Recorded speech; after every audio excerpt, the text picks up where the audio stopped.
So, what do we have here? I'm a hell of a good hummus. Hummus? In the dairy aisle? The one and only. How exclusive. I also come in 3 delicious flavors. Guess you gotta be hell of a good to make it around here. Oh, you got that right. Hell of a good hummus. Find it in your dairy aisle. You're locked into Inception Radio Network, Superior, Wisconsin.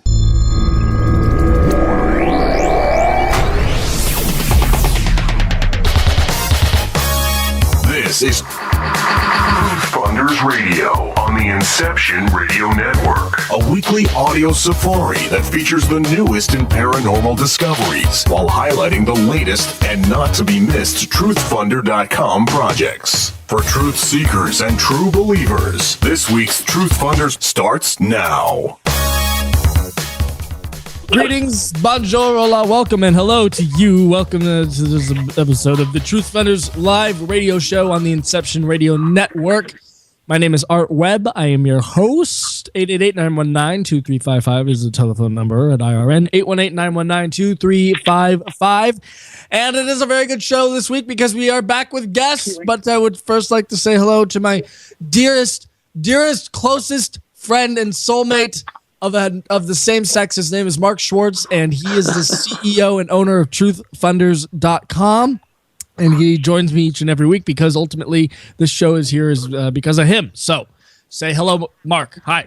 Hello. How are you doing this week, Art? You seem energetic. I'm energetic. Yeah. Did you drink a lot of caffeine? You had I had a late night. I had a late night last night, unfortunately. So I got a lot of sleep during the day today. So I'm it's almost like morning. Well, not morning. It's like midday for me right now. So I'm feeling good, feeling healthy, feeling as healthy as a horse. Unlike you. Nice. You have sinus issues going on or something. But you know what? We're gonna manifest those away. We're just gonna be done with them. All right? Exactly. Right. So yeah, there's a lot going on. We have some awesome guests. We're so excited to have these guests on because it's a rarity that we get to have on researchers of the ghost, paranormal, the other side, the otherworldly side of life. Or of death, I suppose you could say. A lot of times we have guests on about aliens, science, all sorts of. Oh, I'm sorry about that. Go ahead. Are you in a car or something, Art? Where are you right now? That's not me. That's our guest. I'm sitting in my home studio. So whatever that wind tunnel noise is, it is not being contributed by myself. I'm not sure if it is Shamus or Stephanie. I know it's somebody that's name starts with the letter S. I'll tell you that. So. Yes, Shamus and Stephanie. So for all of you that are listening out there, it's going to be a killer show today. If you have questions, as always, you can go ahead and give us a call. Or you can let us know in the chat room, and we will be there to answer everything. And that chat room is at InceptionRadioNetwork.com. We encourage you to listen live to the program each and every week at Wednesday evenings, 6 p.m. Pacific, 9 p.m. Eastern. If you tune in live, and you can participate with us here on the show, because I'm going to do it drunk tonight. You can participate with us on the show. You can call phone numbers 888-919-2355. 2355. Or you can go to the chat room. It's at InceptionRadioNetwork.com. Click on chat. And then from there, you can also tune in live to the radio show each and every week at InceptionRadioNetwork.com. Or you can download the app. And you can also listen to the podcast, which a lot of you do as well. Thank you for downloading and listening to that show. But we do encourage you to listen live. And like Mark said, we have our wonderful guests on tonight. Let's just go ahead and welcome them because we're all aware of their presence by the crazy sounds coming from the other end of the line. Shamus, I believe that is you. Hello, Stephanie. Hello. You guys are from the Thames Society of Paranormal Research or something along those lines. Yes. Hi, how's it going? Good. I think Art took some crazy caffeine pills before today's show, so I want to apologize ahead of time to you guys. But yeah, we have here Shamus Denniston. He is the director of Thames Paranormal Society for Paranormal Research, and we also have Stephanie's. It's Sutera, correct? Yes, Sutera. Either is fine. I love that last name, Sutera. Yeah. It's Italian. It's Sutera. I was going to say Vietnamese, but I would have been wrong. So yeah, if we can start with Stephanie, that would be great. Just to tell our audience is awesome. They're very interactive. They're going to be shooting us a ton of questions, but they love to know who we're talking to. So if you could tell us a little bit about who you are, Stephanie, and how you got involved with paranormal, not necessarily Thames, but just the paranormal in general. And did you watch the new episode of The X-Files last night, and have you been watching it? Because that's the thing I want to talk about throughout the show as well. Oh God, I didn't. Oh no, I didn't watch it. That's But never mind. We're not going to mention it at all. Then we'll just carry on. Okay. Just carry on. Otherwise. Okay. Well, I don't know. I guess I've always kind of been interested in the paranormal. When I was a little kid, I would love to watch horror movies and, check out library books of, real ghost stories. And it kind of followed me throughout my life. When I was in high school, I had a really close friend of mine that had a particularly active home that she lived in. And that I saw so much stuff in that house. It made me, really want to find out what was going on. And so when I saw the application for the team, I just jumped right on that. That's okay. So we're totally going to jump into that about what you saw there and that first sort of those experiences. I think it's fascinating. We're definitely get into that. But really quickly, I also want to introduce Shamus and everybody. Shamus Denniston, welcome. And if you could tell us a little bit about yourself as well. By the way, you like Stephanie's name. I think Shamus Denniston is one of the coolest names I've ever heard. So I'm Team Shamus. You can be Team Stephanie all you want. All right. Sounds good. Thank you. Thank you. That's Irish, by the way. You got the Italian, I got the Irish. I thought it was Korean. So my kind of journey with the paranormal started a long time ago. Similar to Stephanie, but I grew up in a haunted house, and my experiences growing up in that house kind of formed my opinion on the paranormal even to this day. Me too. So my earliest recollections of experiences that I remember, we had this long hallway, and at the end of the hallway we have this old piano. And in the middle of the night, I would hear the piano playing like one or two notes. Not a full song, of course, but a couple of ding-dings on the piano, and I would hear, something like that.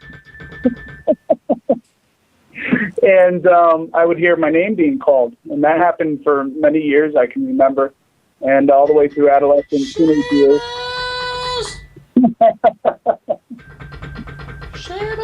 Sorry. I'm just. That's not the ghost. That's just me. That's just art. I'm sorry.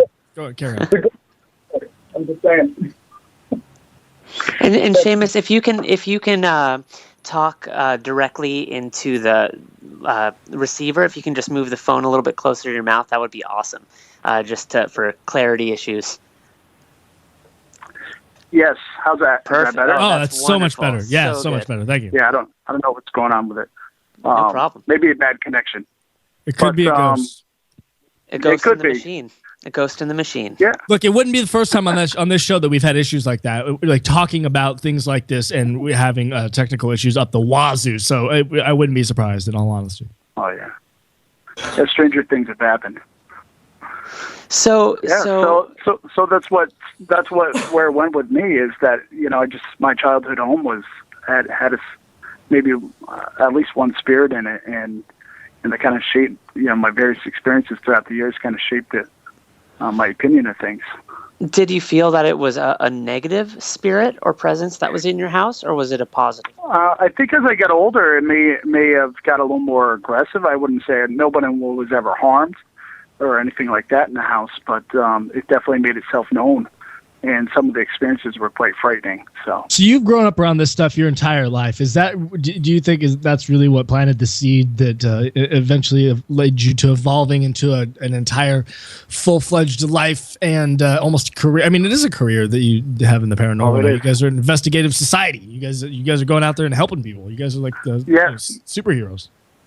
Yeah, it's weird. Yeah, right. But I was awesome. right. Actually, at some point, I have a full-time job as a public safety professional, but yeah, I much more prefer to do this if I could. I mean, that's your life. all the time. It's your passion. Yeah. This is your passion. Yeah. So Definitely. the experiences that you had as a child clearly shaped this part of you, the side of you. So I wouldn't say that they were ones that necessarily frightened you away from it and led you to a reclusive life, cowering away from the paranormal. Clearly, you fell in love with it, so it wasn't necessarily an all bad thing. Right, because I kind of had the upbringing where my heritage, I'm Irish and I'm first generation, so I kind of feel like I have one foot in the old world, one foot in the new.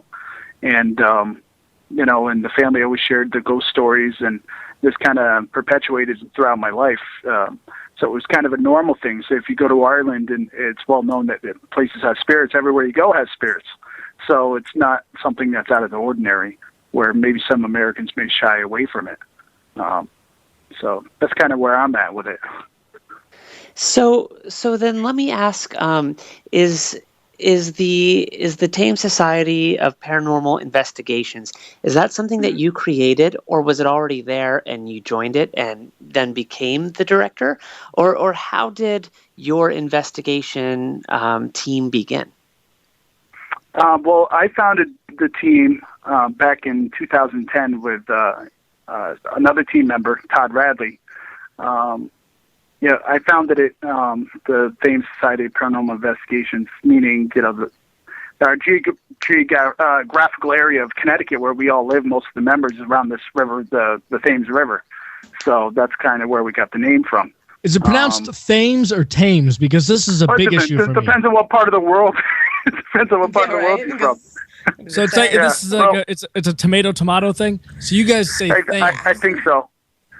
Well, if you ask the British, they say it correctly. So. Yeah, because I always thought it was Thames. That's how I was pronouncing it, Thames. Yeah. But I like Thames because that's the way it reads, Yeah. Yeah, so I founded that after having, experience with other teams. But where I work at a college in Connecticut. And I met Todd Radley as he was a new employee. And we were kind of razzing because it's an old college, and there's a lot of ghost stories associated with some of these buildings. So now, is it Connecticut or Connecticut? Because if we're going literal pronunciations here, it would have to be Thames, Connecticut, or Thames, Connecticut. I just don't know. Beyond that, I believe it's a native word. So I couldn't tell you. Mark Schwartz is furious with me right now for just. Oh, I'm so angry. I am like, my fists are clenched right now. Stay on topic. So it was in 2010 that you formed the society, and you said it was with how many other people? Originally it was just Todd and I, and then we added. We had an individual named Harrison Ford. He's more a consultant now. He's kind of retired from the team. He was a retired police officer. Oh wow! And then we added Stephanie, and kind of grew from there. So there was like the original 3 members, and. So what's how many people are a part of it at this point?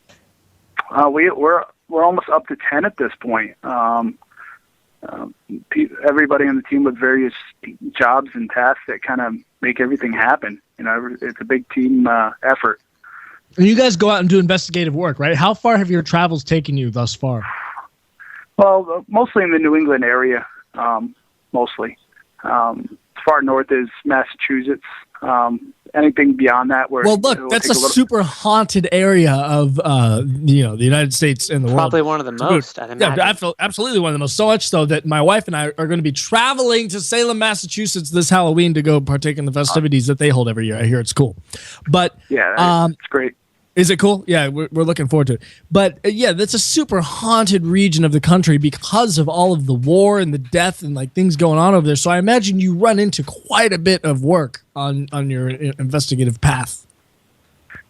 Matter of fact, a lot of our cases, and we did a lot of historic locations in Connecticut, and some of them actually had significant events surrounding them. One being the War Office in Lebanon, Connecticut. And that was the Council of Safety during the Revolutionary War. That building was used to plan the defense of against the British for the Sons of Liberty, and even the George Washington sat in that building and decided to help decide the fate of Benjamin Franklin's son, who was actually a loyalist to the British during the time of Revolution, and they were thinking about maybe hanging him for treason. So, Wow. Very significant events. That's one location comes to mind, and then we did another location, Samuel Huntington, and now he was significant in the fact that he was the first president of the Continental Congress. So essentially, he's been recently recognized as the first president of the United States, and we did his homestead, which is very active homestead, and all these places are very old, and a lot of history, which is great. So we're going to get into, you sent us an EVP, and maybe if we're lucky, we'll get a couple extra ones.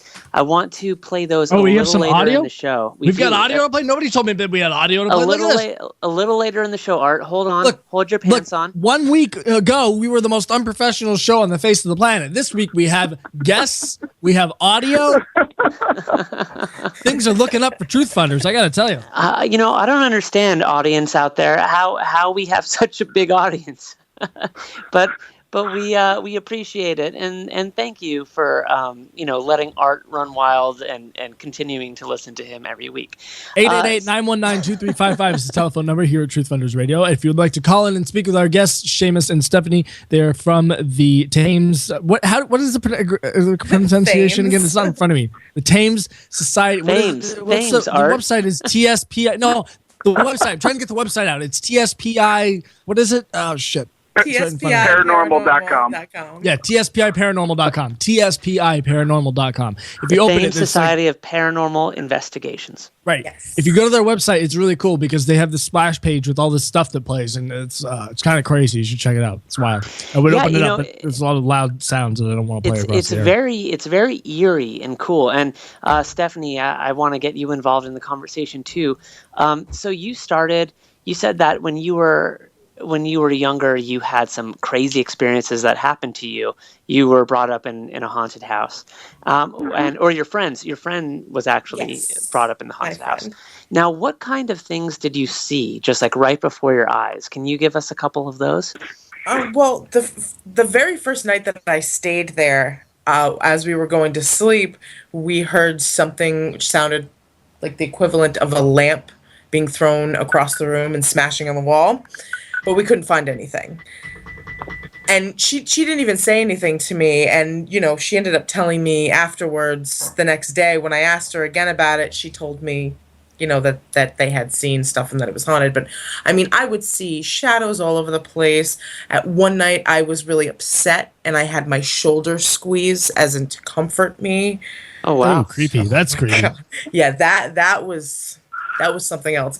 But I think the best thing that happened there was one day her parents had a second job and they went to go clean an office and my friend was at work. So I had come over, but she was going to be, my friend would be home soon. And her parents were like, just stay in the house. 'Cause I'd go there all the time. And I was hanging out in the kitchen. I grabbed a phone, grabbed a drink. I was just going to wait till my friend got back. And I look across, look towards the hallway, and I see a man dressed in overalls and like a plaid shirt walk straight by the doorway in the kitchen, the hallway that was adjacent to the living room. And I was like, all right, that's it. Got up and walked outside. Like a three-dimensional man? Like what? Or was it a shadow? Oh, no, it was complete full apparition person. This was like right after school. So was he transparent at all? Like, could you see through him, or was it just no? Dude, I, it was just a I dude. don't think. No, not really. It was. That was probably the most solid thing I've ever seen. But what is the best thing to get me into the paranormal? But something like that. Sure. Now, did he have any disfigurement, or did it just look like a normal man? No, he just looked like a guy. Well, the neighbors had said that they would, before anybody had moved in, that there was a man that would stand out on the balcony that they would see all the time. And they said that he was an older gentleman, and this guy was an older gentleman, so... And they would just see him clear as day. And, they'd say all the lights on in the house would turn on when nobody was living there, like in the middle of the night and stuff. It was such a great house. So fascinating. In there. Well, hey, we need to take a quick break, but when we get back, I want to talk some more about the stuff that you guys are doing today and the experiences you guys are seeing. Maybe if you've come across any famous ghosts or, you've visited any places that some of our listeners might know about, because there is a breadth of history and hauntings in the northeast area of the United States. So we'll definitely talk some more about all that. Plus, if you want to get involved with the Thames Society of Paranormal Investigations. Thames, whatever, man. Tomato, fuck it. Go to their website, TSPI. What is it? Paranormal. TSPI Paranormal.com. They said it's that P, that two-time P. It kills me. TSPI Paranormal.com. I promise I'll get it before the end of the show. And you can call us 888-919-2355. And Art might not be back after this break, you guys, because he's fired. Wow. Great. Wonderful. Hey. Bye, Art. No, it's great because fuck it. I don't care. I'm just getting defensive because I'm vulnerable. I'm vulnerable and I'm becoming defensive. Mark's bringing out sides of me that I wish I hadn't shown. That's what friends do. We push each other's buttons. We'll see you guys after the break. But not in front of our guests. I don't want to fight in front of our guests, man. Everybody in the chat room is having such a nice time. Somebody's not listening though. Who was it? I want to call him out. Who the hell was it? Somebody said I'm not listening to the show. What are they talking about? We need to call them out. Yeah, go ahead and call them out. However, Gino says that he loves the photography on your page, you guys. Thank you. So whoever took that, kudos.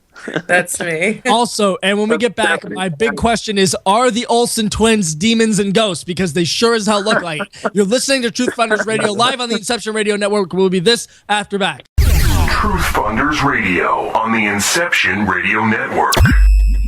Alright, nobody wants to hear mainstream Big Brother radio feeding you the same political point of view, playing the same music, produced by the same DJ, broadcasting over what has become the stale and boring airwaves that is FM and AM radio. Whatever happened to the glory days of radio where you could drive town to town and hear a new voice, a new opinion, a new perspective, something fresh? Well, those glory days are back with Truth Finders Radio live every Wednesday evening at 6 p.m. Pacific, 9 p.m. Eastern. Join us for a cornucopia of a show that focuses on ufology, cryptozoology, psychic phenomenon, the role of modern technology, and the effects of social media on the paranormal. Or you can simply sign in to the Inception Radio Network to access past interviews from the likes of Jesse Marcel, Jose Escamilla, Ben Davidson of Suspicious Observers, Bill and Nancy Burns, Chad and Alta Dillard, and so much more. My name is Art Webb, and I invite you to join me along with Mark Schwartz, the CEO of Truth Finders, every Wednesday here live on the Inception Radio Network.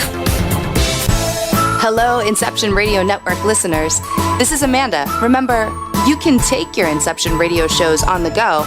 Just download the Inception Radio Network app for your iPhone, iPad, or Android smartphones and access live shows, past shows, guest lineups, and much more. Just visit the iTunes Store or the Google Play Marketplace and download it today for free. Hello, everyone. Lorian Fenton here, host of the California MUFON radio show, asking if you'd like special access to exclusive and amazing information about UFOs, the paranormal, and all things unexplained. If you're nodding yes, then join IRN's Insider Club. As an Insider Club member, you'll get an all-access pass to premier Inception Radio Network content for only $4.99 a month. This includes live UFO and paranormal conferences, live streaming UFO skywatches, exclusive IRN radio and TV productions, and of course, paying radio with MJ and Ken Storch. So don't wait any longer. Visit InceptionRadioNetwork.com and click on Member Login to join IRN's Insider Club and get your VIP access today. Don't have a computer? Is your internet connection down? Don't worry. Use your trusty cell phone or landline and call into our listen line at 401-283-6700 to listen to the Inception Radio Network 24/7. Again, that call-in number is 401-283-6700. For the Inception Radio Network, I am MJ.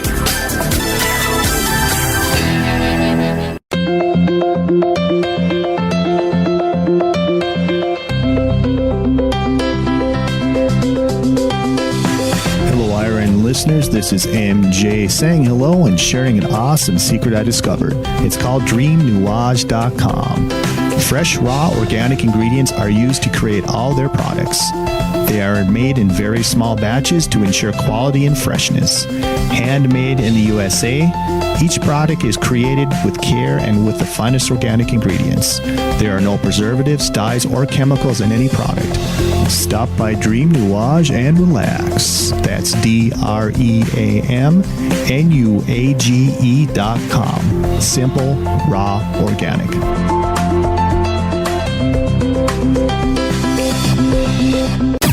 Truth Funders Radio on the Inception Radio Network.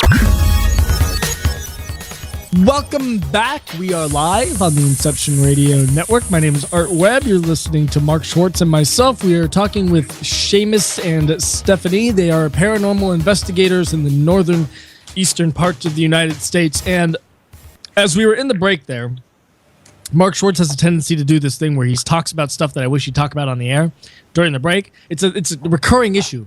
And he was telling this great story that I want to bring up on the air about how he is currently in a play. And if you live in the northwestern part of the United States, the San Francisco Bay Area, I highly suggest going to see the Cajun Midsummer Night's Dream that Mark Schwartz is currently starring in as Montague, or whatever part you're playing. I'm not sure. Lysander. Lysander, okay. And apparently this production that is, you said it's taking place in an old church, yes? Yes, yeah. So what did you do? What did you do when you went into the old church? So let's get back into this, because this is a wonderful story.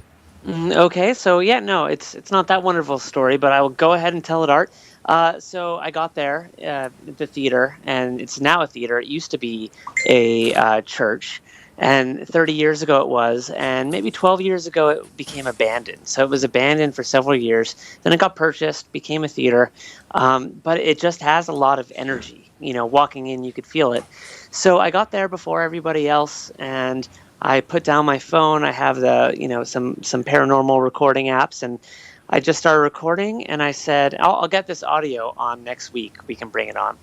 But I said, are there any ghosts here? And just kind of waited for a little bit. And then I said, do you like theater? And it just kind of let it wait for a couple of minutes.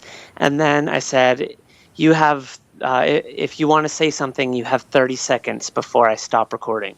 And then I stopped recording, and I played it back. I couldn't hear anything, obviously, because people started coming in. It was hard to hear. But the next day, I remember that I did that. I get in my car, and I play back the recording, and you can definitely hear it. When I say, do you like the theater? Right as I'm saying theater, like in the middle of that word, do you like the theater? You hear, yes, like that. Just comes creeping in. I love this stuff, man. It's so crazy. And then also, I said, when I said, do you have 30 seconds to say anything? It was like a slight little, like, kind of like breath that kind of came in, sound. But the more I listened to it over and over, I heard it say, like that. And there's a girl who plays Helena in the show, and her name is Lane. And I could hear that's basically what it said was her name, which was interesting. Wow, that's really neat. So I'm sure you guys have tons of stories like that. When you go into a building, and now what type of businesses do you go into? Is it a business or a house? Where do you do your It's got to be all sorts of different locations. We pretty much do everything. Because we do have a lot of residentials, like a lot of families want us to come in and help them out, but we also have some museums and other historical homes, and we've been to restaurants and things like that have asked us to come in, so we've kind of done a little of everything. And so is it a little of everything, but mostly old buildings or churches? And is it stuff that you get hired to do, or do you decide, this week let's have an investigation? Oh no, it's always people seek us out to have stuff done. We're on a lot of different paranormal directories, and you can find us all over the web, and we have people who can contact us by a bunch of different means. and they always asked us to come in. But I don't really think there's.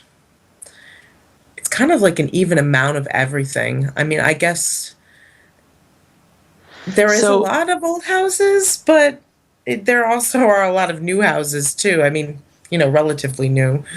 Now, when you get called to come in, is it something where people call you to remove the spirits, or do they just want you to investigate so that they know who and what the spirits are? They may call us to have us remove them, but we're pretty much, data collectors. We go in and research and document that there is something there. But we do have affiliates that we can refer them to, so that way, if they do want to figure out a way to remove it or want some way to cope with it, we have, people that they can speak with. And what kind of people are they? Like religious people, like priests, or is it like a demonologist, or what type of people? We have a mix. Is a demonologist a real bag thing? Of people. I mean, anybody that has any in-depth study into that, the negative spirits, i.e., demons, can be deemed a demonologist. But I would most certainly go with the most experienced, and the one that has most experience in the field is usually associated with some sort of, theological studies when it comes to demons. To help answer the question, that people will call and say, we need. I just want you to come clear the house, but like Stephanie says, that's not what we do. We look into the phenomenon, and we kind of take a view of. We're ready to believe you, but let us do our thing, and we have a process that we follow for every case, and we do a thorough background check even before we get to the actual night of the investigation. I'd imagine so, because some people, maybe they're trying to either play a joke on you, or maybe they're imagining it. Maybe it's not actually there. So do you deal with that first? Is there this screening process that happens? Yeah, yes, and not to maybe turn off potential clients out there, but from my background, when I decided I was going to go about this, I was going to go about it in a systematic manner and investigate. And when I say investigate, I'm going to talk to you, I'm going to sit down, and we're going to screen for things that might be indications that maybe you need help. And ultimately, we're here to help the person. So a lot of times when we're dealing with home cases, it always ends up that there's some sort of facet going on in their life that they just need help with, and we refer them to counselors, or they're having family issues at home. That's not to say nothing paranormal is going on at their home, but we're here to help in all facets, and we can kind of point people in the right direction if there really isn't anything going on and there's other underlying issues. How often do you find that there's never actually anything going on versus there's something going on, More times than not, nothing's going on. You'd say more than half the time you go down there and check something out and there's nothing actually going on. People are just being paranoid. I mean, what's the deal? Well, if we're doing our job correctly, we may not do a full-blown case. This stuff will come to light before we even decide to set out and do an actual investigation. And do you go there for the equipment? Yeah, I was about to say, do you go there for your initial investigation? Is it something that you spend 3 hours there, or one night, or is it something that you constantly come back and check through for a couple of months, or how does that work? Depend on the situation. It totally depends on it depends on the situation. It also depends on the client and what they're really comfortable with, because when you open your doors to these strangers, paranormal investigators, because you got something going on that you've never experienced and you're kind of frightened by what's going on, it's a big ordeal for a client. So we really try to work with the client. Where do you guys get your leads for clients from? I mean, where do the majority of your leads or references come from? I mean, is there a lot of word of mouth, or do people go online and find you? Are you posted on Craigslist? What are you doing? Oh my goodness! We get go ahead, Steph. Yeah, we get it from all different avenues. There's a lot of things out there for people who are interested in the paranormal. So there are a bunch of sites that have paranormal directories. Some of our things are on business directories, or you also have tons of paranormal communities. You have pages that are just dedicated to the paranormal, and some of them have groups that you So know, the that have internet, lists the of internet paranormal. is Yeah, the is a internet big place for you is guys. it's fantastic. I can't even imagine what it was like 20 years ago trying to get yourself out there. I mean, what do you do? Put yourself in the Or book? finding, or 20 years ago trying to find someone Yeah. to help you, you know? Like, who are you going to talk to? Who are you gonna call? Ghostbusters. go. Yeah, that was a setup. I'm Yeah, sorry. we walked right into that. By the way, that new Ghostbusters movie looks so terrible. Like, there's only little things I coming out about it, but it looks so terrible. I Sorry. can't judge until I see it. I don't think I can do it. I don't Yeah, think I see, can watch it. Stephanie gets it. She's like, "What the fuck, man? They're all women." No, No, I get that it, has Steph. nothing to do with it. I I get it. think it could be I get it. hilarious. I mean, I just- really like Melissa McCarthy, but I just think they should have left it alone. Yeah, it's such a classic. But I mean, we'll see. We'll see what happens. It could be something. Could be good. I'm gonna see it. I'm a complete Ghostbusters fan. I mean, I have tons of stuff and vinyl records that smell like Stay Puft Marshmallow, and I mean, so I'm gonna check it out regardless. But it's so hard to beat that first one. You know, it's just so classic. Good. I sometimes I think they sort of ruin the feel to movies by putting too much of a modern twist when they should try and give it that old feel, and I think that the fans would be more receptive to it. Yeah. There was the director, I guess, was getting hammered by a couple of trolls on Twitter, just like totally going nuts. Paul Feig. And he went crazy. He wound No, up. sorry, Vince Gilligan. I think it's Vince Gilligan that's directing. No, it. it's oh my gosh! Don't even start, Art. Anyway, this is a callback to a couple shows ago. I said I heard that Vince Gilligan, who did Breaking Bad, was directing the new Star Wars, and Art has never let me forget it.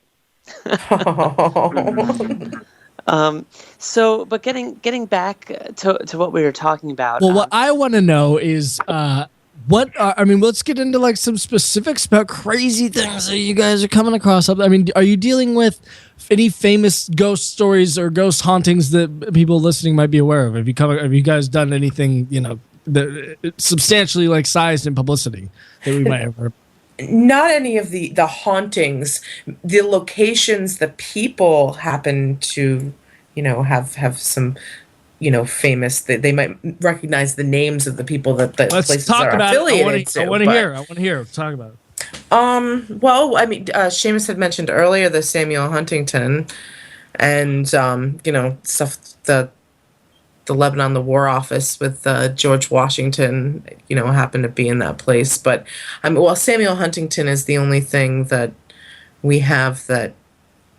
Because he signed the Declaration of Independence, he's pretty much one of the first presidents due to the Articles of Confederation, so he is definitely well known. But and did you capture something that sounds like his voice, or did you see like what kind of experience did happen when you were in that building? Well, I remember we did a couple investigations there. The second one was extremely quieter than the first one, but the first investigation was very fruitful. We ended up with a lot of EVP coming from there, ranging from a female singing, almost like humming, a small tune, to a spirit actually telling us his name, and he says, "I am Sam Huntington," which was quite amazing. Wow! We almost never get them telling you that this is who I am. And by the way, I'm Sam Huntington. Now, do you think that they may be playing with you at all, where it's not Sam Huntington, but it's you're thinking it, and it's out there? Like my story that I said a little earlier today. I hadn't even finished saying, "Do you like the theater?" And yes was coming out at that last word. And a lot of EVPs I've heard. It sounds like when people talk before they're even just about finished saying, the answer sort of comes through from the ghost or the spirit or whatever it might be. Do you feel that they are in your mind, or if you're thinking things, you're putting it out there so they're able to kind of get it out, or send it back your way. Like, what do you think is actually happening, and what is your take on what a ghost or a spirit is, and why they're communicating with you? Wow, that's a loaded question. It's a Yeah, totally that's loaded. a really loaded question. I know it. The second I said it, I was like, ugh. No, it's great. You're asking a lot of questions that we try to answer when we do our research. When people say, "What is a ghost?" I feel like ultimately, even one of my team members, it dawned on me. Grant, we were talking one time, and he basically summed it up best to me when he says we quantify energy. That's what we're doing. We're measuring it, whether we're recording it through video or audio means, or whether we are measuring it with our devices, measuring different fluctuations of different various fields, whether it's temperature or whether it's EMF or whatever it is. Well, basically, we're quantifying energy. When I was younger, because I did live in a haunted house in college, so I had some experiences, and I really got involved with the paranormal after those experiences. And at first, what I felt like was it was energy, almost like a tape recorder, right? Where something gets stuck in a loop in time. And for a long time, I really felt that that's what it was. I was using a manual can opener, and then the electric can opener started going off when it wasn't even plugged into the wall. Like, things like that would happen, and I would think that it was just sort of this repetition, almost stuck in this loop or this circle forever. But as time has gone on, and the more I've thought about it, I wonder if it is that, or if it's something that we personally manifest. And these are things that, like maybe when the can opener went off, that was my mind somehow doing that. Or the other theory I've heard is that there's another dimension happening at the same time, and that's the dimension we're living in, and we're sort of ghosts to those people, and they can kind of hear us and see us just like we can hear and see them sometimes. Have you heard I think these theories? cats exist on all those dimensions simultaneously. Yeah. I think, yeah. I think all those theories are perfectly valid. You referred to like the tape kind of thing. That's the stone tape theory, where spirits are said to, they're not even considered spirits. They're kind of like an imprint on time and space due to environmental conditions, where we'll replay, like, they've done studies on certain types of rocks can harness electrical current for a period of time, things like that. And I think that's what you're referring to as like a tape. I think that is a type of phenomenon people mistake as ghost. It's like what we would call residual haunting, where it really has no rhyme or reason. It kind of just occurs when the conditions are correct enough. And then I find that, on the other hand, we have cases where we're just dealing with something that's intelligent that can answer us directly, answer direct questions, and manipulate the environment and interact with us. So then, and then that's perfectly possible as well, that it could be manifested from someone in particular, that they are causing that. I mean, all of these things, it just really depends on the case. So what do you, Stephanie, what do you lean towards? I mean, when you're in an investigation and you're around this stuff all the time, so you see it and you feel it and you hear it, what do you just naturally feel like is the more of the right answer, or that just feels right to you? It kind of depends on what's going on. So, like, let's say you're just hearing things, or that are just going on around you. That may be something intelligent, but it could also be residual. But if you're having something where we're sitting down and we're asking like a trigger question, how many fingers am I holding up? What kind of object am I holding in my hand? You know what I mean? Those kind of things, when you're starting to get, having your questions answered back to you, you're kind of, reducing the chances that this is just an impression of time. Now that kind of leaves you with, well, is it something that we're manifesting, which really I don't think so. I mean, we've been around each other enough that... Yeah, we can kind of rule that out Yeah. if we're making it manifest, because if we're going into a client's home, for example, they're experiencing these things. Right. You guys so better not maybe be more just an bringing environmental stuff with you. factor. Yeah, that would be a maybe bummer if more you of guys were just bringing this stuff with you everywhere you went. And No, actually, I know. Yeah, right. leaving people's homes more haunted than they were before you got there. Great business, you guys. Hey, great, thanks. We go for clientele. Sarah signed up for a First Niagara Pinnacle checking account and got $200. This is what her Friday night sounded like.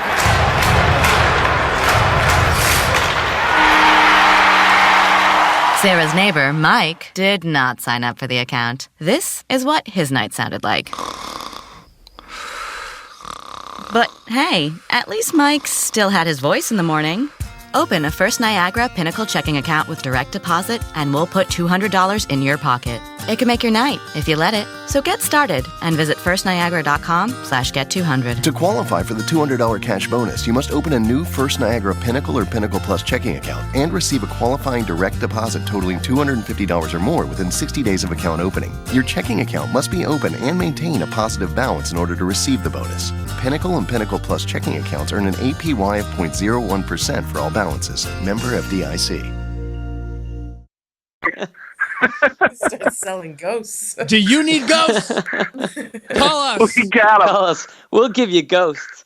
If you're in the greater New England area and you're looking for ghosts, and you I was got joking with somebody earlier. I was going to give them a jar of a ghost and told them I was going to bring it to their house. I was joking. first time customers get 10% off. Provide your own body to kill. We'll come for free. We just love doing this. Okay, sorry. I'm sorry. You know what's funny? There might be people out there that will buy ghosts. They buy haunted dolls and ghosts in a jar. There's been all kinds of weird stuff on the internet. People are trying to buy. You could get into voodoo. I mean, discussions and stuff like that. I mean, that's very real stuff as well. I mean, there's some crazy shit out there. Like Just put the two words "haunted Craigslist" and see what comes up. Seriously? Google? I'm doing it right now. I'm going to do that. I'm doing it right now. I'm going to do it. You know, there's a couple people talking in the chat room right now, guys. And if you don't mind, I'm just going to ask you a question of what they're saying. The gist is one of the guys in the chat room, Gino, says that he asks, okay, here it is. Can it be basically messing around with the other side, can it be dangerous? And Sky33 asks the same thing. And Carol asks, have you guys ever come across the manifestation of an oral haunt, as in phantom 1930s radio broadcasts? Oh, I wish. Oh, that would be so rad. That's a strange question, but it's not the first time we've been asked, which is great. It's a great question. As far as someone asked us something similar to that before, has anyone astral projected into your investigation? And I don't. Oh, that's a cool question. Not knowingly, and I more or less what she's saying is that like maybe a phantom broadcast from long ago. It's quite possible. Oh, I see what you mean. Like you're picking up an impression from like radio waves from the past. It is possible, and.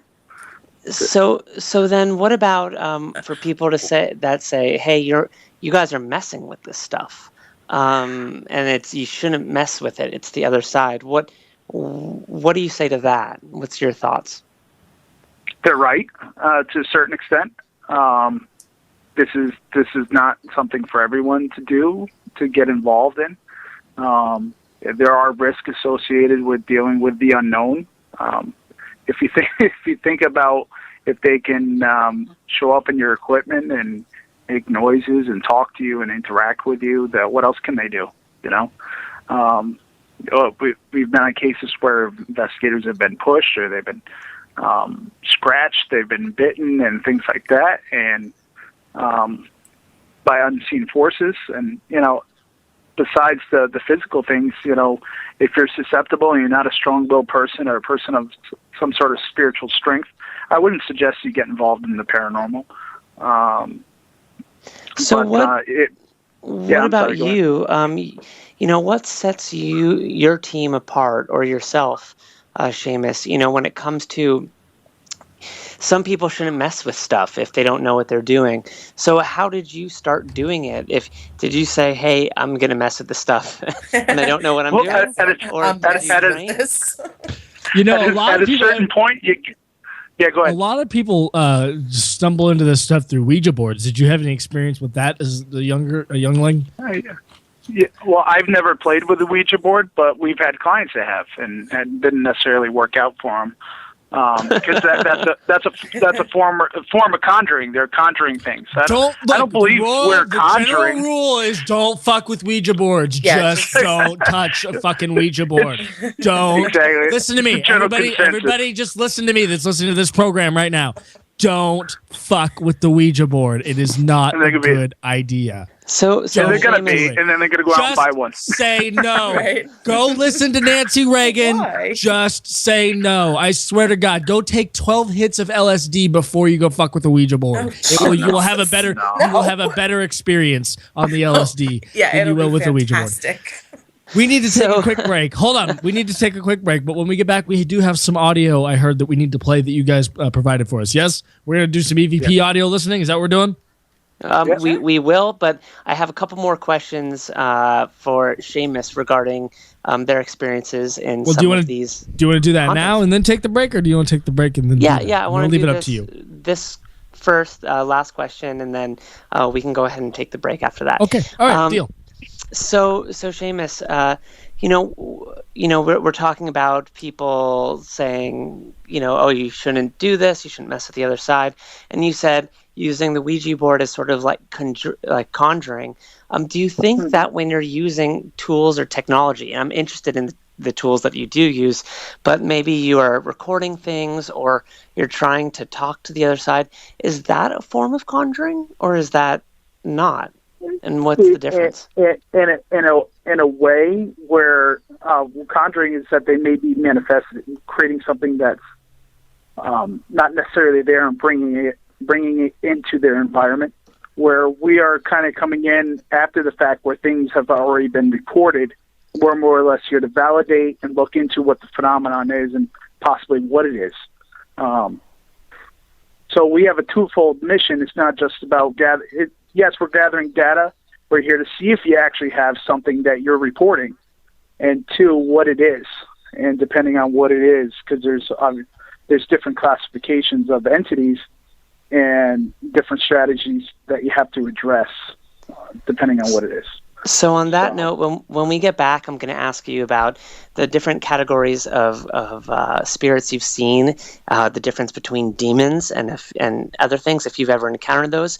And we're also going to listen to some of the audio that you provided for us. And so there's so much we could talk about. I'm going to have to get you guys on another show next month if you're cool with that after this crazy experience with us. But Absolutely. There's just so many questions, and we're not going to get to all of them today since it's only an hour and a half show. So we're going to hit the break, and we will talk to you when we get back. Truth Funders Radio on the Inception Radio Network. Alright, nobody wants to hear mainstream Big Brother radio feeding you the same political point of view, playing the same music, produced by the same DJ, broadcasting over what has become the stale and boring airwaves that is FM and AM radio. Whatever happened to the glory days of radio where you could drive town to town and hear a new voice, a new opinion, a new perspective, something fresh? Well, those glory days are back with Truth Funders Radio live every Wednesday evening at 6 p.m. Pacific, 9 p.m. Eastern. Join us for a cornucopia of a show that focuses on ufology, cryptozoology, psychic phenomenon, the role of modern technology, and the effects of social media on the paranormal. Or you can simply sign in to the Inception Radio Network to access past interviews from the likes of Jesse Marcel, Jose Escamilla, Ben Davidson of Suspicious Observers, Bill and Nancy Burns, Chad and Alta Dillard, and so much more. My name is Art Webb, and I invite you to join me along with Mark Schwartz, the CEO of Truth Funders, every Wednesday here live on the Inception Radio Network.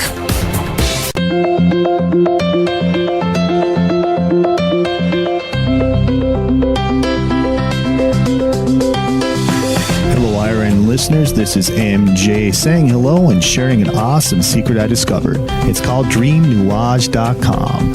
Fresh, raw, organic ingredients are used to create all their products. They are made in very small batches to ensure quality and freshness. Handmade in the USA, each product is created with care and with the finest organic ingredients. There are no preservatives, dyes, or chemicals in any product.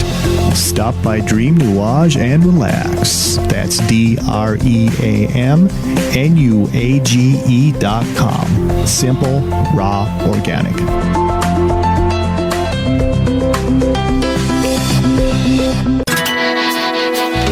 Don't have a computer? Is your internet connection down? Don't worry. Use your trusty cell phone or landline and call into our listen line at 401-283-6700 to listen to the Inception Radio Network 24/7. Again, that call-in number is 401-283-6700. For the Inception Radio Network, I am MJ. Hello, everyone. Lorian Fenton here, host of the California MUFON radio show, asking if you'd like special access to exclusive and amazing information about UFOs, the paranormal, and all things unexplained. If you're nodding yes, then join IRN's Insider Club. As an Insider Club member, you'll get an all-access pass to premier Inception Radio Network content for only $4.99 a month. This includes live UFO and paranormal conferences, live streaming UFO skywatches, exclusive IRN radio and TV productions, and of course, paying radio with MJ and Ken Storch. So don't wait any longer. Visit InceptionRadioNetwork.com and click on Member Login to join IRN's Insider Club and get your VIP access today. Hello, Inception Radio Network listeners. This is Amanda. Remember, you can take your Inception radio shows on the go. Just download the Inception Radio Network app for your iPhone, iPad, or Android smartphones and access live shows, past shows, guest lineups, and much more. Just visit the iTunes Store or the Google Play Marketplace and download it today for free. Truth Funders Radio on the Inception Radio Network.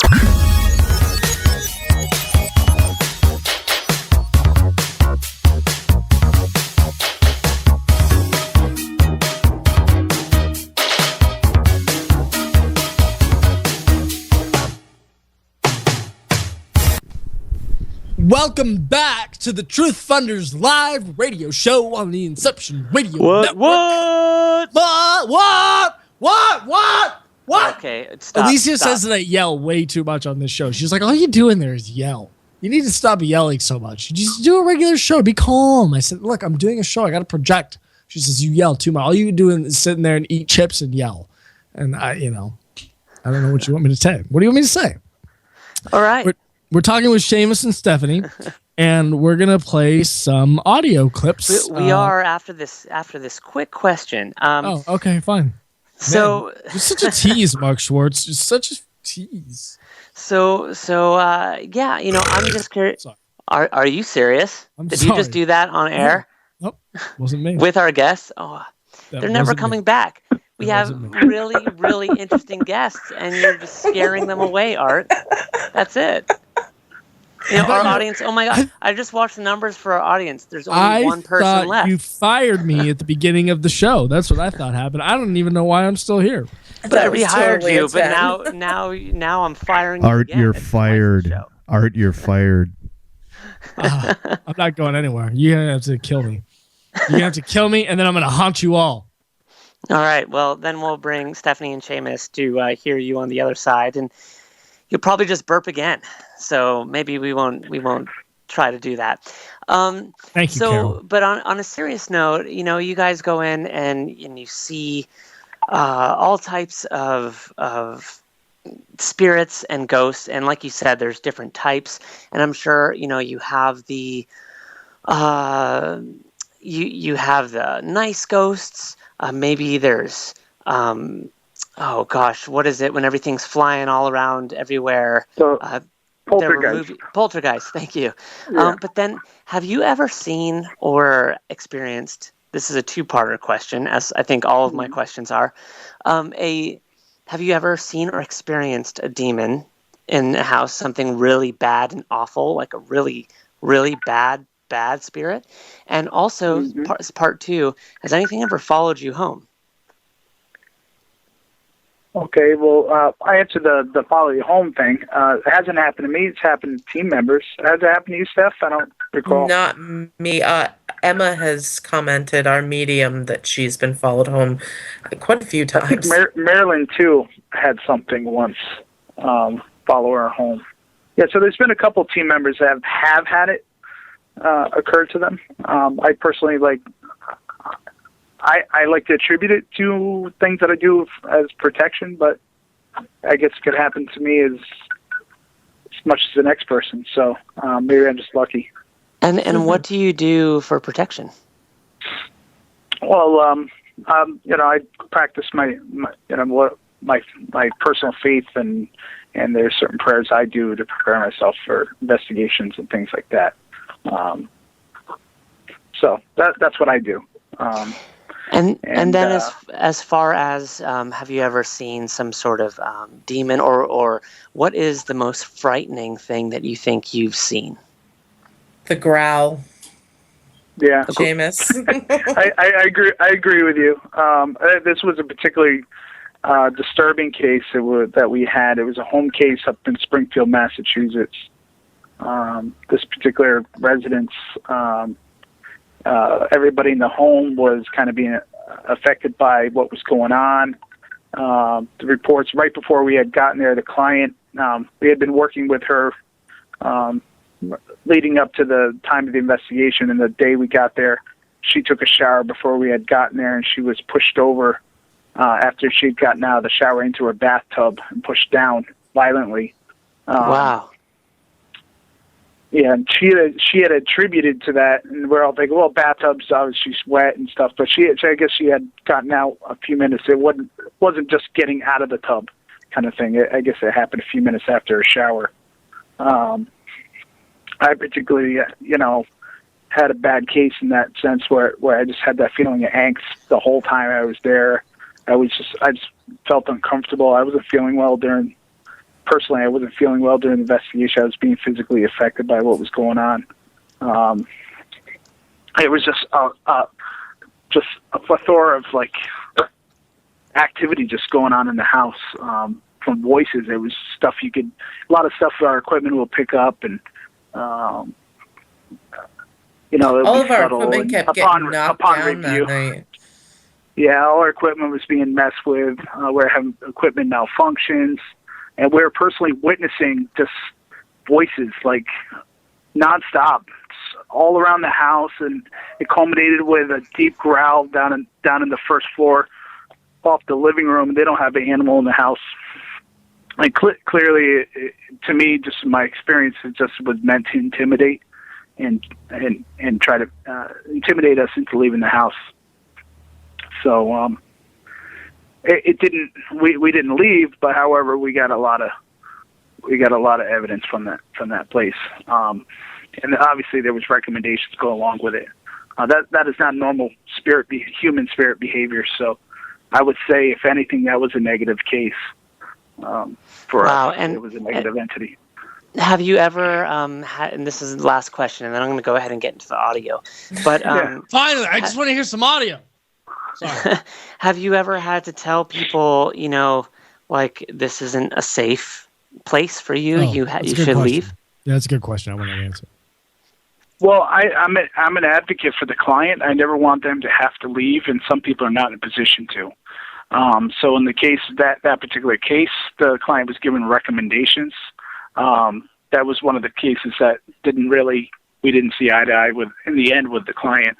Like you said, we talk about they want to do clearings. We don't do clearings, but like I said, we work with people and we'll set that up for people that need clearings done. There's a Catholic priest out of Ellington, Connecticut I work with on these occasions that will come out, but I have to arm the client with the information they need to expel whatever they have. I have to give them the name of the person. They actually have to do the work to try to get the person to come out. I mean, I could set them up. I reach out on the behalf of the client, but if the client ultimately doesn't ask them to come to the house, then there's not much we can do for them. Sure. You know what I'm saying? Sure. Okay, well, without further ado, I know that the audience and especially Art is waiting for this. So we're going to play, MJ, if you can get the clip ready, we're going to play one of the EVPs from one of your investigations. And just, can we set this up really quick? Can you let people know what's going on? I want to know what the surrounding circumstances are. Sorry to interrupt you, Mark. I have not interrupted you enough on this episode yet, so I'm trying to get some interruptions in. Okay. Well, this clip that we gave you is in unfortunately, I can't really give you the name, but it's in a college in southeastern Connecticut in a theater. And can you not give us the name for reasons beyond you can't remember? Or is it like privacy reasons? No. Oh, yeah, it's private. No, okay, I can remember. This actually was taken not that long ago. Oh, like if it were me, I could have forgotten. I don't know. It's a few weeks old. Okay. Yeah, it was a couple of weeks ago. It is a place that we've been to before, but it is a very beautiful theater. You can see pictures of it on our website if you would like to take a gander at it. And that's TSPI paranormal.com, by the way. So if somebody had been there, previously, they would be able to figure out which theater in which college in Connecticut it is. Well, there's a few colleges in Connecticut. They would have to guess. Connecticut. Yes. Connecticut. Okay. Art, quit giving Shamus and Stephanie a hard time. I'm just a bully. All right. You're gonna come on this show. You're gonna get bullied. That's fine. That's fine.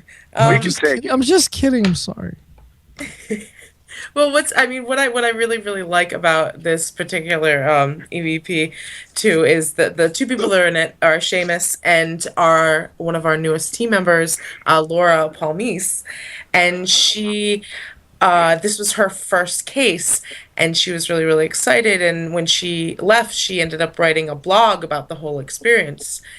And it was her first evidence review as well. And about, I don't know, it was like a minute into it, that their EVP session, they end up finding this little EVP. You'll hear her in it say that it goes to 0.3, and I can't remember. Seamus says something else, but you in the background you will don't tell us what the actual thing says, because I want to see if people can guess it. In the chat room.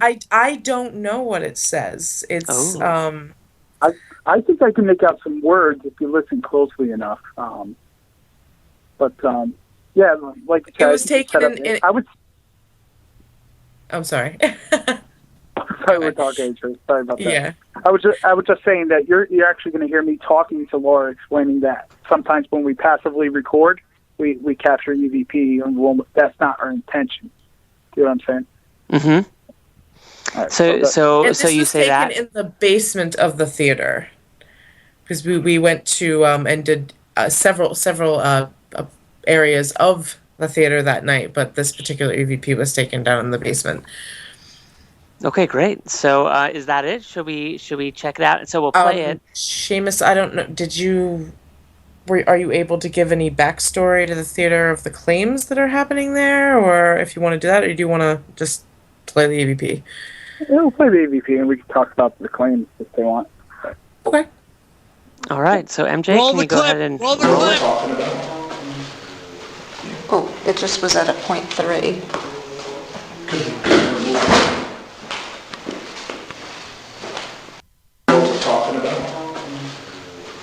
Oh, it just was at a 0.3.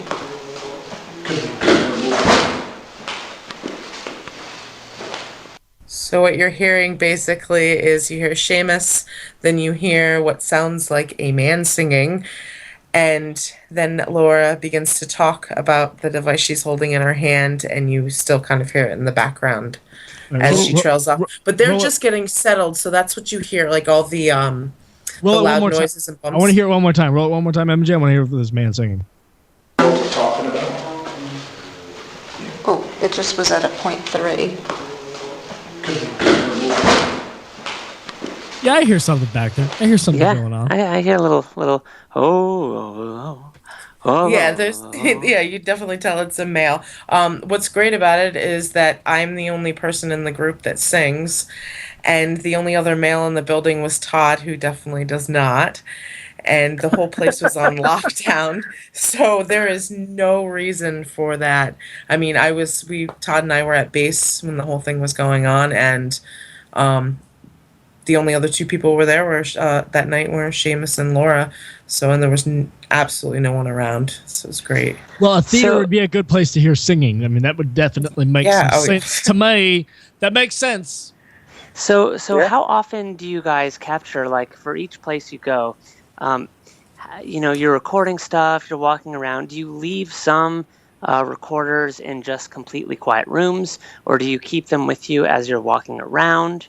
And then how much tape do you record, and how do you go back and listen to it and say, oh, that's something? Well, we do both. We will sometimes, especially in an area that has claims to have a lot of noise activity, we will, have a stationary a digital recorder in there, and we will have that playing all night long. And then we do also carry them around with us. Well, usually we'll go into the room and we'll set it down so that you're not hearing so much of, our hands rustling against the microphone or anything like that. But, and then what we do like anywhere from 45-minute to an hour session. We'll sit down and, we sit down and, say where we are, who we're with, what time it is, that kind of things to make it a little easier.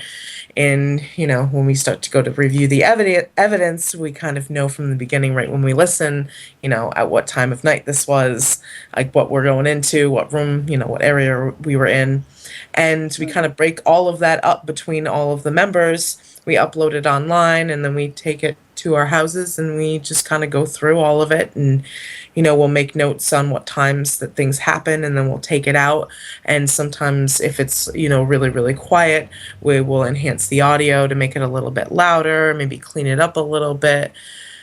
So that particular case there, was that something that you heard in the moment and went back and referenced, or something that you found as a result of having combed through that audio slowly but surely and listening for something back there? Yeah, that was found afterwards. Yeah, we didn't hear that with our ears, because one of the techniques we do one recording, if we're making noise, well, we're a little guilty about that.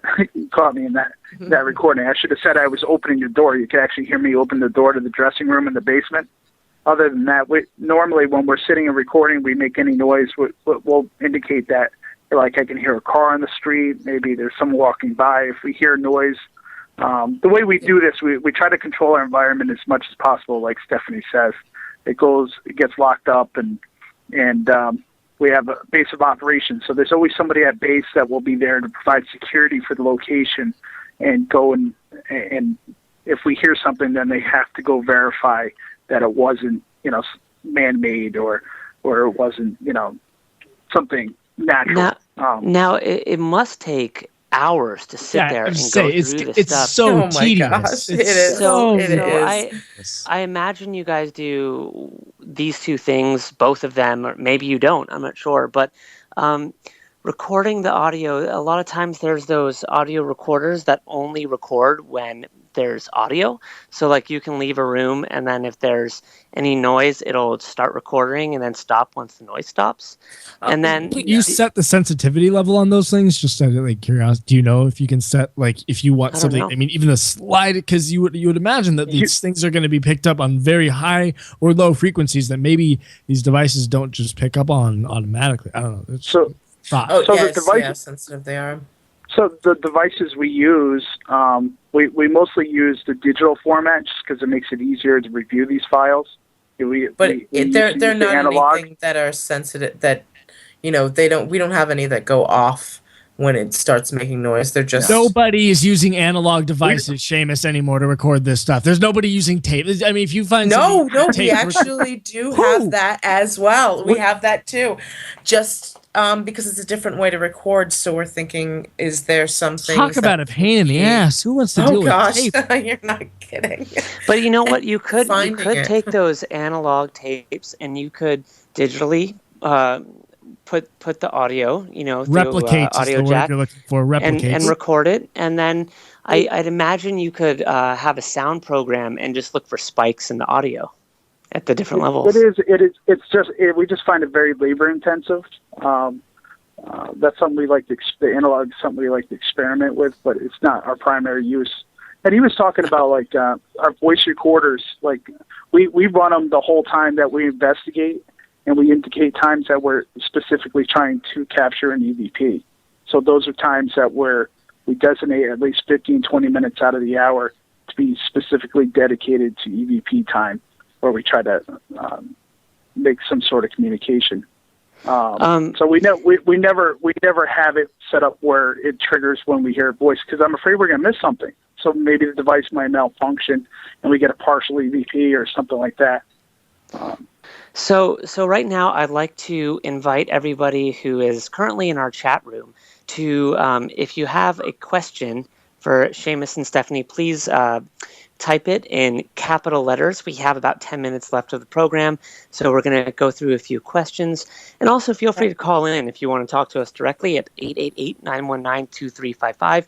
I know this group of people, and you guys usually like typing and sending questions instead of calling, but we'd love to hear your voice. So please, please, please feel free to call. And on that note, just one thing I wanted to ask you, Shamus. You said that, so that's one type of tool that you use. Do you use any of those spirit boxes or some of the new high-tech technology that's out there? Box? What is a spirit box? It's also known as the Frank's box. Okay, that helps. No, I know. I'm just, what's a Frank's box? Thank you. Go into that. Sounds like a hot dog. It sounds like a hot dog bun. Is it a hot dog bun? No. Okay. Art's done, Stephanie. Please go ahead. It's basically an experimental device, which we say that because we do use one, but we never present it as like hard evidence. It is something that we may show a client, but it's how do they work? What is it? How do they, it basically scans AM frequencies, like radio frequencies, and what it does is it scans 6 per second. So you're never really landing on a solid like radio station, but what they say is that the spirit can manipulate that, and you will hear their voice come over that the device. And when I've heard it, when I've heard samples of it, it sounds extremely clear when something does come through, but at the same time, it's hard to tell if it's picking up a voice on the radio or if it's isn't that the problem with it? It definitely is. There's things that we can do when using it, and on ours we typically disable the range of the antenna on it, and we scan in a sweeping motion. Like Stephanie says, it scans about 6 frequencies a second. So if you're hearing communication across several frequencies and a continuation, which we've had full sentences and direct answers to questions on that, there might be something. Now, there's a procedure we use. We ask control questions when we do it, meaning there's only one correct answer. So we'll ask how many people are there, how many fingers am I holding up, or like what is this item on the table. And if we start hearing, maybe correct answers and direct responses to our questions, then we start to say, well, possibly we could be talking to something, and we might explore that a little bit more. But like I said, it's experimental. It's not paranormal because everybody says it's frequency.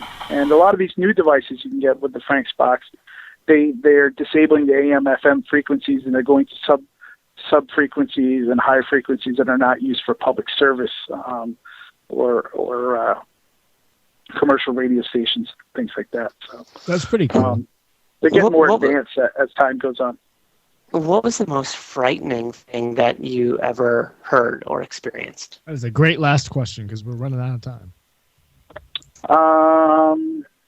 Well, I had a couple experiences. I'll tell you real quick. One was on investigation. This one comes to mind. I was on location. It was very dark. And one of the claims at that location was someone keeps whispering something in your ear if you stand in a certain part of the room. It was almost like isolated a certain part of the room.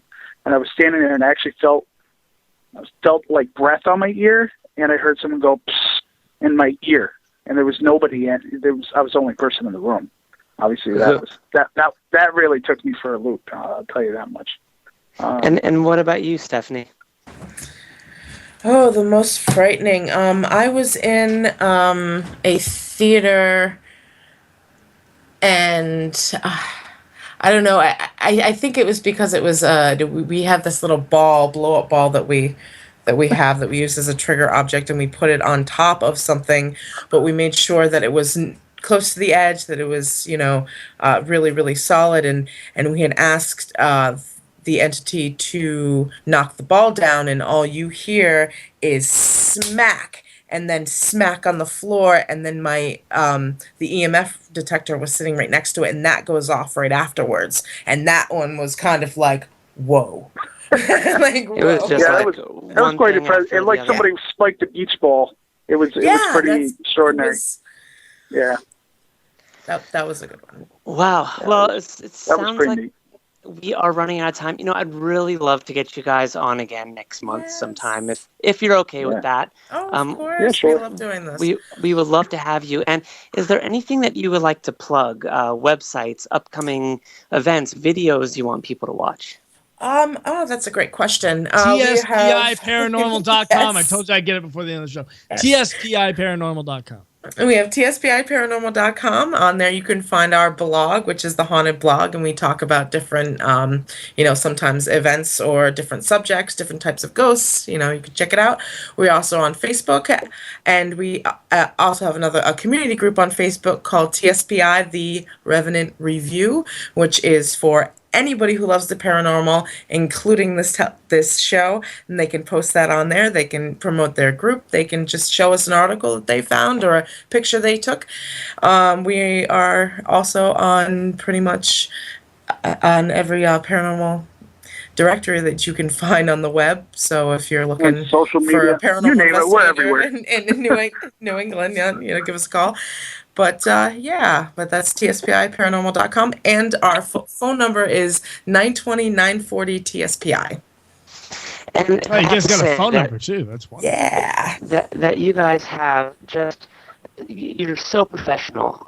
Your site is so professional. It's refreshing to see it.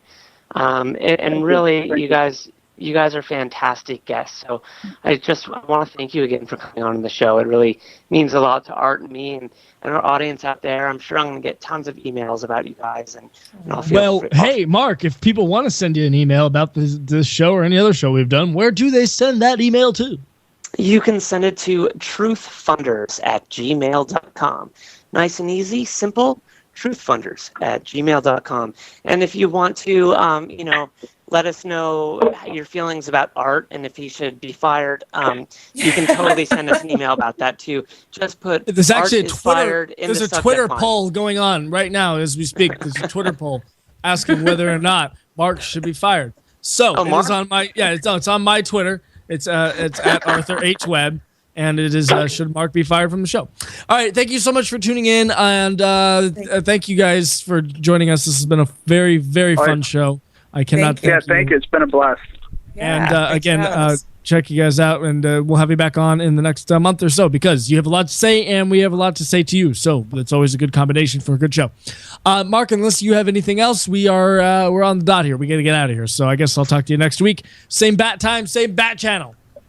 Sounds good. Adios. Thanks, everyone, for tuning in. Or if you've downloaded the podcast, listening, we love to hear you live. You're getting the edited show. If you want to hear the craziness, you're listening live. Last thing. We're talking X-Files next week. So everybody, MJ, that it means you, that is not caught up with the X-Files, it's your own goddamn fault. We'll talk to you next week. It's Truth Funders Radio, over and out. Truth Funders Radio on the Inception Radio Network.